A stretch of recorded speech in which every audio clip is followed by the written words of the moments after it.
नमस्कार मित्रांनो, कोर्टाचे दोन शब्द आहेत ते ऐकल्यानंतर भल्याभल्यांना धडकी भरते, ते म्हणजे आहे समन्स आणि वॉरंट. मित्रांनो, या व्हिडिओच्या माध्यमातून आपण बघणार आहोत की समन्स म्हणजे काय आणि वॉरंट म्हणजे काय. मित्रांनो, चॅनलवर जर नवीन असेल तर सबस्क्राईब करा. मित्रांनो, समन्स म्हणजे काय, कोर्टाचं एक नोटीस आहे की तुम्ही या दिवसामध्ये कोर्टामध्ये हजर राहायचं आहे. मग समन्स काय येतो मित्रांनो, जर तुमच्या विरुद्ध एखाद्या व्यक्तीने जर काही दावा केला असेल, काही जमिनीचा जर वाद असेल तर तुमच्या जमिनीवर किंवा एखाद्या गोष्टीवर जर काही दावा केला असेल तर कोर्ट तुम्हाला समन्स पाठवतं, एक नोटीस पाठवतं की सदर व्यक्तीने तुमच्या विरुद्ध असा असा दावा केलाय, तर तुमचं म्हणणं मांडण्यासाठी तुम्ही कोर्टामध्ये या. मित्रांनो, तरी समन्स म्हणजे एक नोटीस असते. जर समन्स आला तर घाबरू नका. ज्या दिवशी तुम्हाला कोर्टामध्ये अपिअर व्हायचं आहे त्या दिवशी तुम्ही कोर्टामध्ये जाऊन तुमचं म्हणणं मांडू शकता.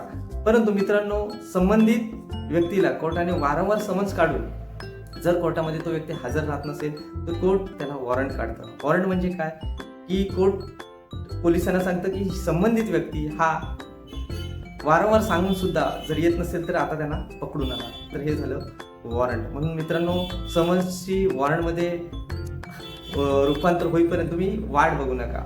तर वॉरंट कधी निघतं तर तुम्ही वारंवार समन्सला जर रिप्लाय देत नसाल किंवा एखादा जर गंभीर गुन्हा असेल त्या संदर्भात तुम्ही सहजासहजी किंवा एखाद्या व्यक्ती सहजासहजी जर कोर्टात अपिअर होणार नसेल तर कोर्ट हे पोलिसांना आदेश देतं की संबंधित व्यक्तीला तुम्ही पकडून कोर्टामध्ये आणा.